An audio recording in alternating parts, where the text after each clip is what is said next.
We got a warrant!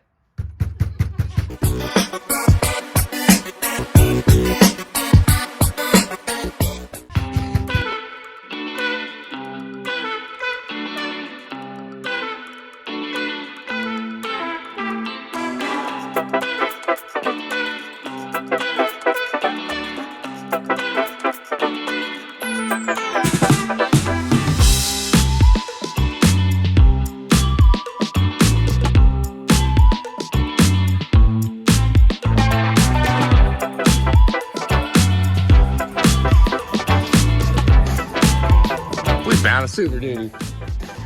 I broke one.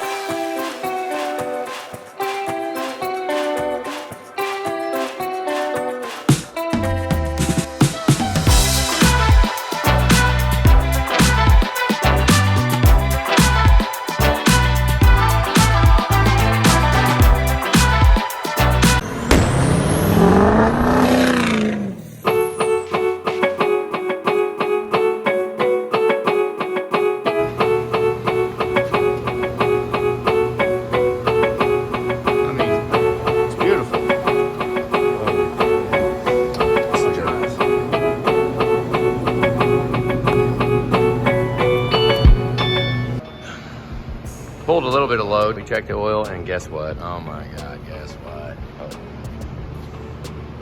Bam, right in the middle of the stick.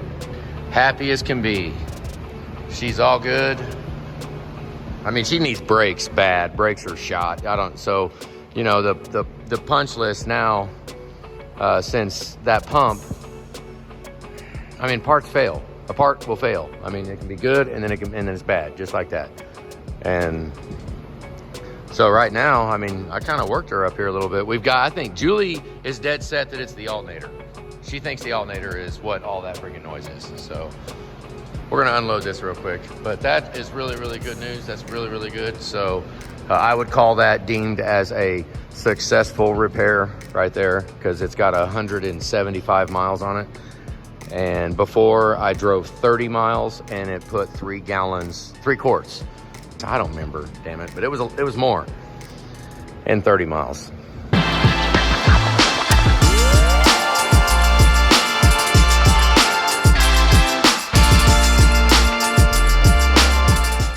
We're gonna sell our house and get this.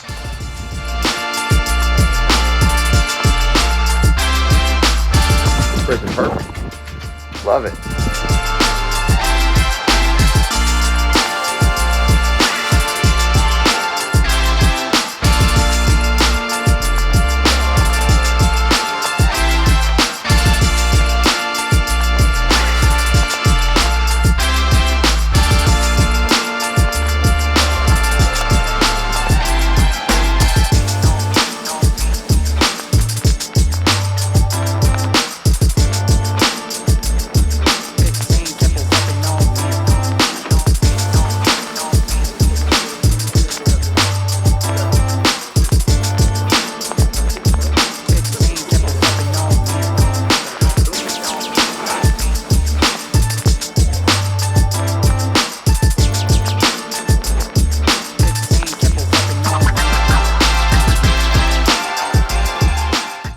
Figure out where we want the drains at. Moving gravel right now. Sewage, water, rainwater, fresh washout bay water. Yeah. Now we're at 319 miles. It's a 28 gallon tank. We've gone 319 miles, but I did get a different trailer. We took that 16 footer down. I'm kind of we're working it. We're working the truck. We did grab this trailer too. It's pretty long triple axle.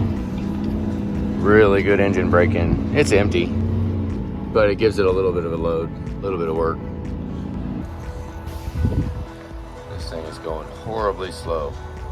Shut that damn dinger off.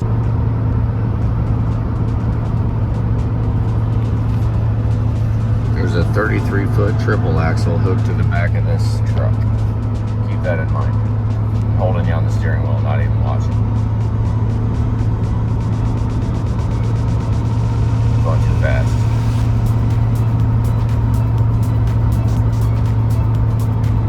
Trying to hit the hills. I am on the interstate. hills are big enough though. I just walked up the biggest hill past Bait City and slowed way down so I could bounce past the bridges nice and smooth, and then laid into it just enough to drop one gear.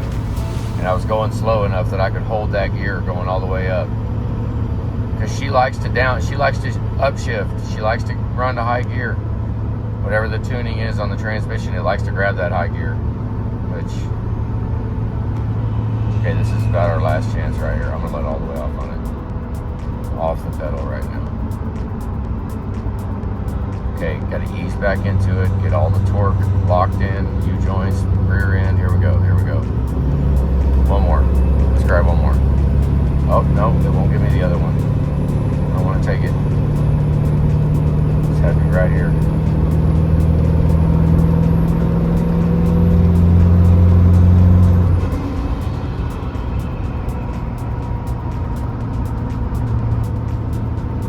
I kind of would have liked for it to grab that one more gear, but hey. That's pretty much it. It's smooth sail, and there's no more grades that are even going to give us, or actually going down. You just build some boost, lock it in, hold it in the gear, just let it accelerate. I'm kind of heavy right now. Pulling the double stacker around, this thing feels like nothing. But it's still a big trailer, especially on a fresh truck, fresh engine. It's perfect because it's not all tall. There's not a lot of wind because it's short. It's only 6 feet tall on the inside. So it's I'm thinking this might be the new engine break-in trailer for Super Duty service. So if you do that, that's a pretty heavy trailer. That is good to break in. I'd like to back it out of the shop, fresh engine, drop that trailer on the tongue and go to work. But not beat on it, but just work it. Because I don't believe in breaking. Not in don't haul a trailer for 500 miles. You've heard that forever and ever and ever. Oh, this is a time when we just get kicked in the balls. Because we were trying to do right by a fan, putting a fan on it so that the fan doesn't go. It's going to Florida. Air conditioning fan, cold fan.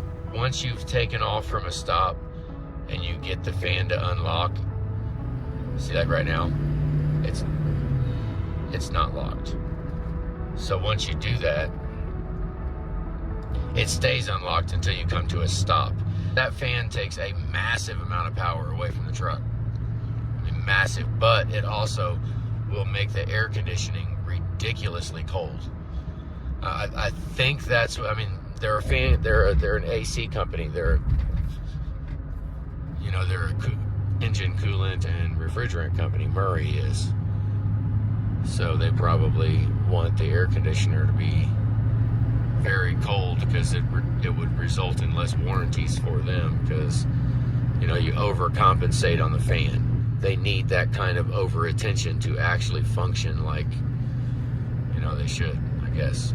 I have no idea, but I know I'm really bummed out because I don't really want to do a fan clutch on this, take a new fan clutch off because it's things like this to fine tune a truck to make it how I would want it, to make everything how I would want.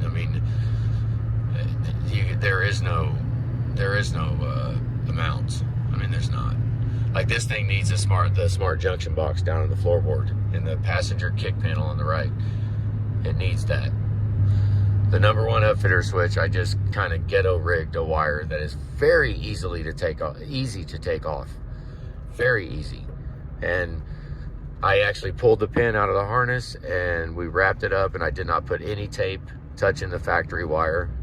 We actually wrapped it a Ziploc bag in zip ties, and I wrapped the copper wire around it just to make connection. So with, I think, a pair of cutters, possibly a razor blade, you could have the brand new connection preserved. And then when you unhook it from the kick panel where I attached to the right front headlight wire, if you're following me, get the smart junction box, program the PCM, go through all that headache that I ran through that with Meadow so much, and it made me want to beat my head against a freaking wall, because these things are not reliable in communication. They're not. Sometimes crap just don't talk to each other. I feel that if you start the whole acceleration from one shot, you can be nice to the transmission and actually kind of get some acceleration and some fun out of it. You can, but you can't decide halfway through an acceleration that, oh, hey, I'd like to go ahead and haul ass right now. You can't do that, because that's how transmissions get beat up. If you start from the very beginning and just, if you want to go, start from a dead stop, bang that motherfucking gear and let her bang through all the gears. Bang, bang, bang, bang, then you'll be good.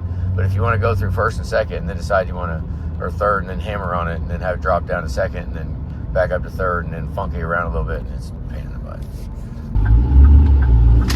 Seen all day.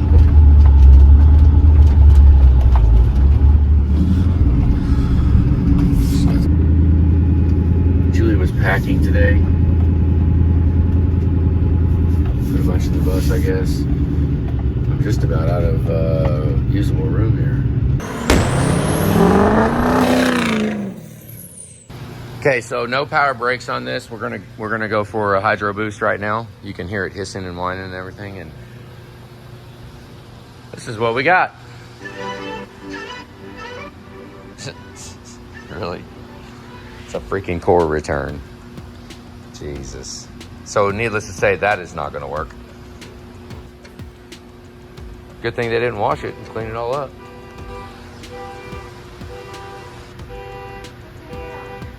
It hasn't done that in like 3 weeks.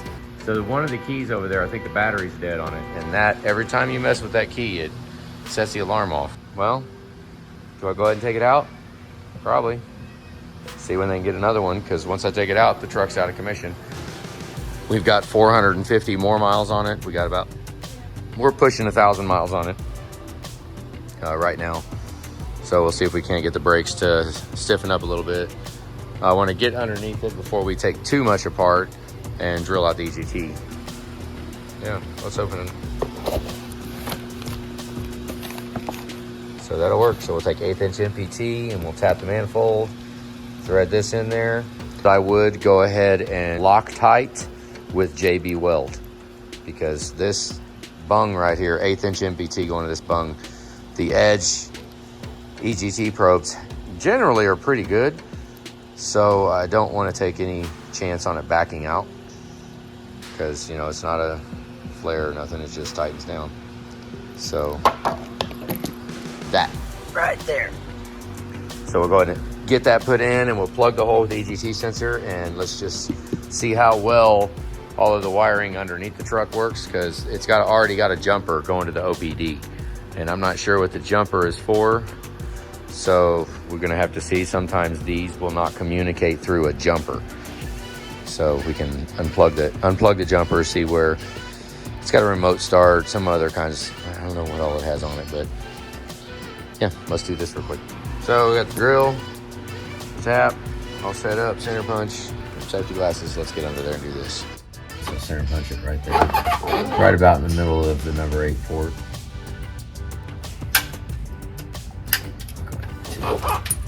The spring loader one works fine.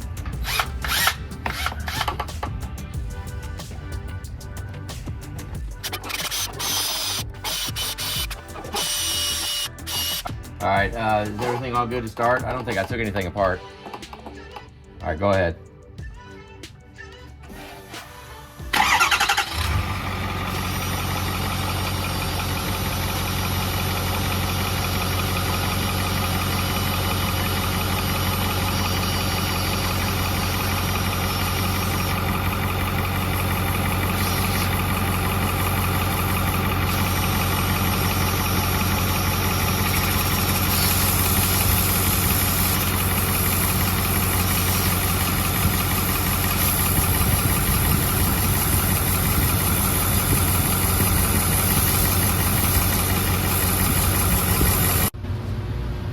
I guess it didn't get any of that, but whatever.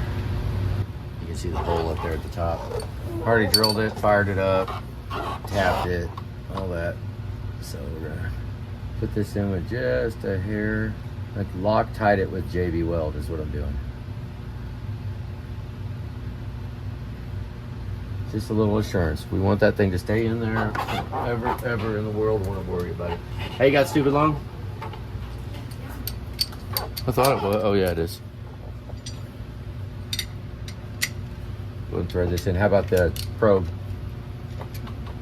We need to fish the wire down here from the top.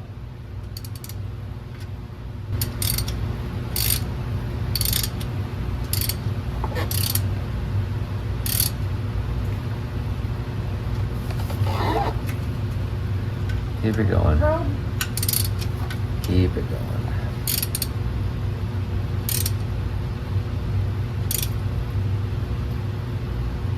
That's pretty freaking tight. Yeah, that's tight enough right there. It'll be good to go. Yep, all right, sensor. Good. I mean, I'll take just even an adjustable wrench would be fine with me for this. Boom. Hell yeah.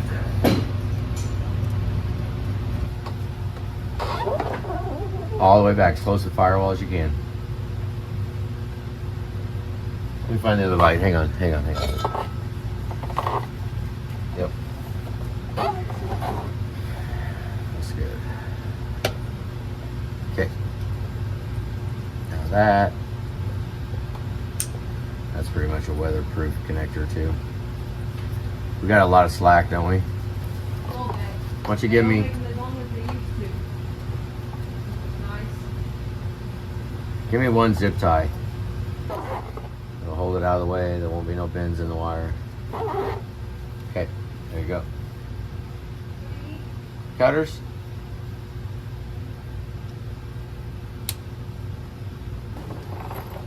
Good deal. No hydro boost till tomorrow. You son of a gun. So I guess we're just leaving early. That's all we're doing. We got the edge in, the EGT probe, all that's done. It's all wired up, so got his gauges all set up. That's nice. Next is the hydro boost. We got to get on that. We need to get, hopefully that thing will bring back the brakes and bring it back to life. That's what we need. So Bad Dog Tools absolutely took care of it. He sent me the bits. I might have, I was drilling mild steel with it, and it was breaking it. It was breaking it. These are only for hardened steel, and I broke a bunch of them. I mean, pretty much broke a lot of them. The ones that are upside down. But he sent them out. Bad Dog Tools, Rhode Island. Yeah, I mean, the drill bits I was real skeptical on, but the cutoff wheel is absolutely phenomenal. It's awesome. I'll show you that, guys, some other time. But Bad Dog Tools, their cutoff wheel is absolutely phenomenal. Order one of them. Doesn't look like it's packed at all, does it? It is, though.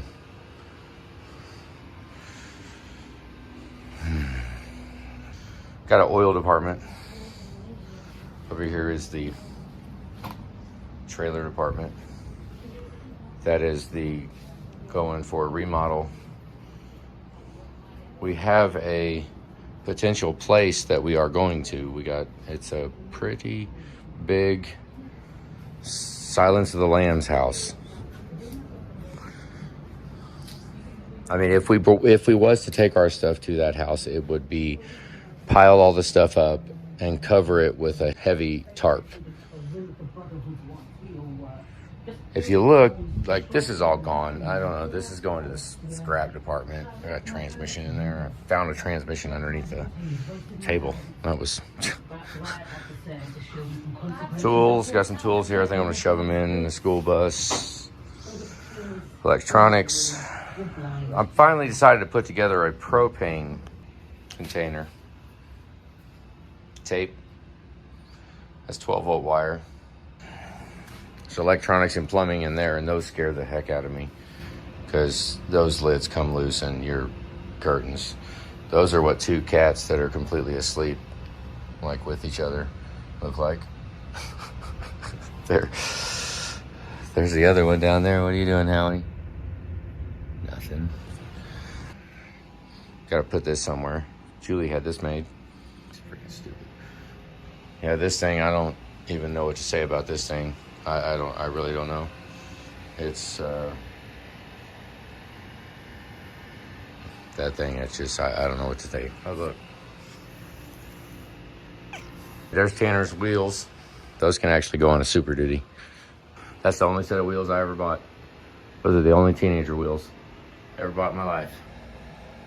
Yep. Seats for the silver truck. I think I'm just going to try and shove them in the back of the truck because the bed's in the back. There is no back seat. I got the seats or the doors that I need to put on too. I think I'm going to strap them in the back. I mean, they're doors, you know, as long as the outside is out. I mean, it's weatherproof. It's like made to literally be outside. I got some Romex. This is scraps that maybe I should leave here because this stuff we tore out of this house, all the extra crap that they literally had a bunch of wiring that did not even work. They had wires tied together that should, it was, man, I thought about, I was going to double support a spot back there on the deck where there's a beam, and then like a foot and a half past it, I was going to go ahead and put joist hangers on one spot, and I didn't, but I think we're probably going to be using joist hangers where we're going. The double stackers outside, it's not as big as we need. We need more shelves. We need more mezzanine. That's what we need in it. Because all this, man, there is just stuff everywhere. Generator for Tanner. This is the stuff I'm going to leave for the new owners of the house. I don't know what else there's going to be by the time we're all the way done actually moving out, but like we've got 2 different kinds of smoke detector. All that's brand new stuff, except the lawnmower stuff. Because I'm leaving the lawnmower too. It's a 72-inch Land Pride. I mean, like we got a new throttle cable. It's brand new. Just a bunch of brand new crap. Stuff we bought that is best suited for here. The shelves are what they're waiting for up north. They're waiting for these shelves. There's not as many shelves as I thought we had. There really ain't. I thought we had more shelves, but we've got some. Got one more over there. These shelves are going to take over for the shelves in the shipping container. The shipping container is going to get pretty much emptied, and then all of that stuff is going to go on these shelves up north. We're going to Watson, Missouri. Actually, I'm saying Watson, Missouri because I was born and raised in Missouri. But the actual address of where we're going is actually Iowa. Barely. Where we're going to be at, we're going to be using all this. All that stuff, maybe some of that, maybe some screws and staples and all our remodel stuff. We got a little bit of it.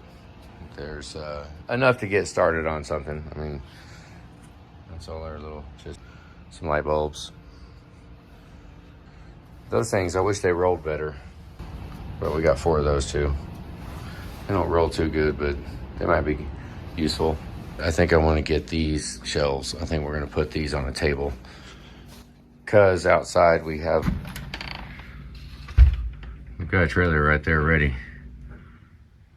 We just open the door, and I might want to use a stacker to haul the shelves with because they're too tall. That's going to be, I mean, I don't really want to have to lay them over. You know, because all the plywood will fall out. I just don't want to. We might be. I got to start the bus and move it, and it rained, and 780 tons of gravel is not enough. Not even close. Which, what I'm saying, I might get stuck. I might be stuck. Who knows? I'm pretty sure I can get all these shelves in the double stacker, and we can take something. I don't know. Maybe the toolbox. Take it up there too. Take this up there so it can get running again. This thing went in the water, and it's It needs to get ran.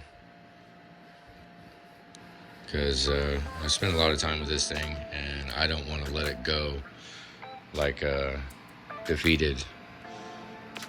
Whole other story right there. And if anybody has any interest, I will gladly tell, but we don't need to get into that now.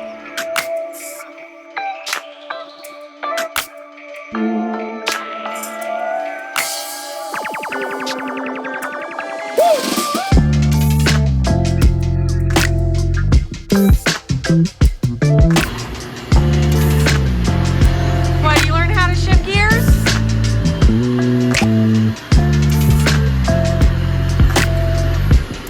What are you doing?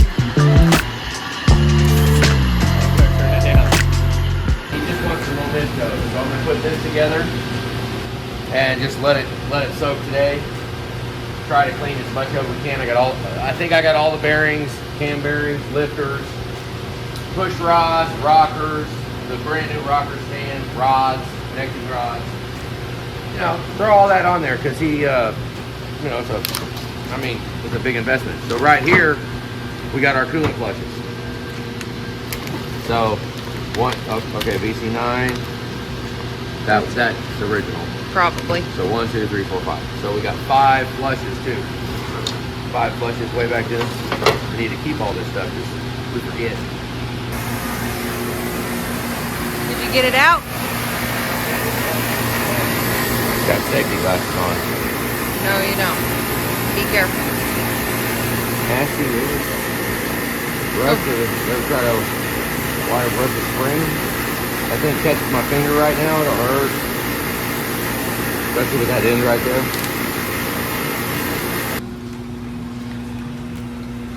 It was really rusted in there. The hissing is gone, so all the noise coming from the hydro boost when you hit the brake pedal, that's all gone. But the brakes are horrible. I'm not sure what I was looking at, but we do need to at least pad swap. At least. Look, there's the rotor and there's the backing of the pad. There's none left. And then we go over to this side, and this side has a little bit more. Yeah, it's hard to tell what we're looking at, but it's the little space in there. Yeah, so. All right, now hit the brake, just pump it a couple times.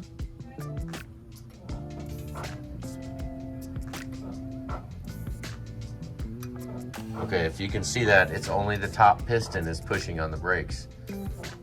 The bottom piston is not moving. You look at this one. Show it. See how it's pushing both sides? Look inside the two recesses in it and the caliper. It's pushing both sides even. Now, I'm gonna try and come over here. Now let's look at those 3 holes. Now watch.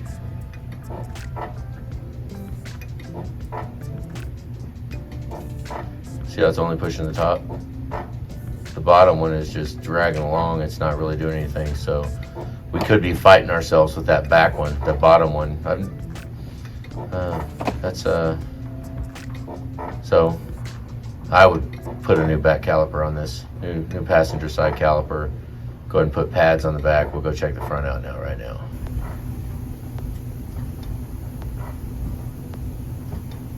See it? Let's see if the top one goes.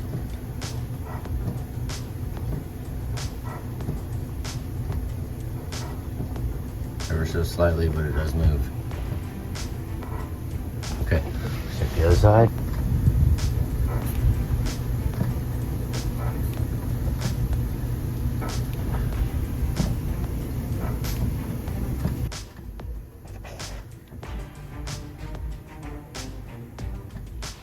See it moving? Yep, it moves a little.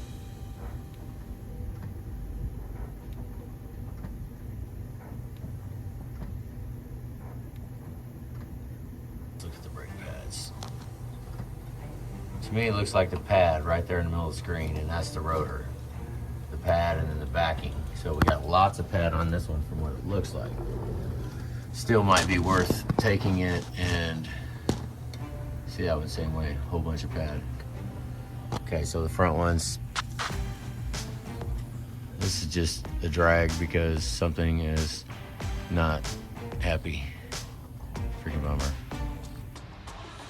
All right, let's take a look up here under Julie's EcoBoost. We got an oil leak coming up there. Really could be that. I wonder if that's the turbo feed tube. I don't know. But I know the turbo drain tube right there is leaking. You can see it. It's pretty simple. But we're just gonna change oil real quick and yeah, let's Keep driving it. keep driving it. We did get the hydro boost put in.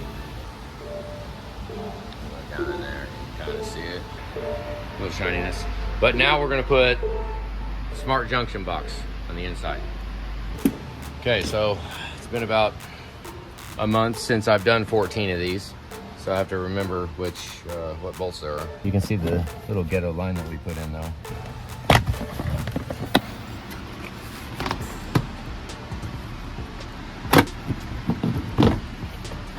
Try to do it without. I need to just pop the top. Wish Julie was here. Right. Throw out some towels to clean it, keep it. Might as well keep it clean, keep it tidy. It's not real hard to get greasy prints on the carpet, and that'd be just a freaking drag. Because then you gotta, yeah, make it a big old mess. Okay, this is kind of a pain in the butt though. Just because it's so tight quarters. I can reach it like this. All right, there's what we fashioned together so that we'd have a headlight while we was driving. Just breaking the engine in, right there. That way we can slide the pin back in. There's no electrical tape, gummy crap on it, so that'll be good.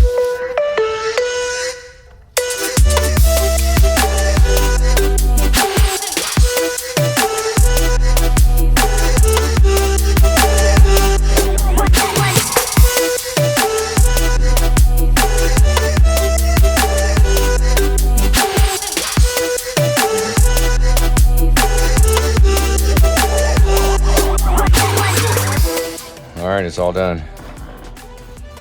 Oh, come on. Go. Nothing. No headlight. Oh, why don't you hook the batteries up? I was like, dang it, it doesn't work. Ready? Yep. Did it work? Smart junction box. Did not program it. Awesome. I don't see any fog lights at all. We unhooked it because we was going to take them all apart because we didn't have any. Put this all back together. Okay, so we'll see what all functions work and don't work, but at least we now have the front driver headlight. Take that junction box in the backyard and beat the shit out of yourself with it.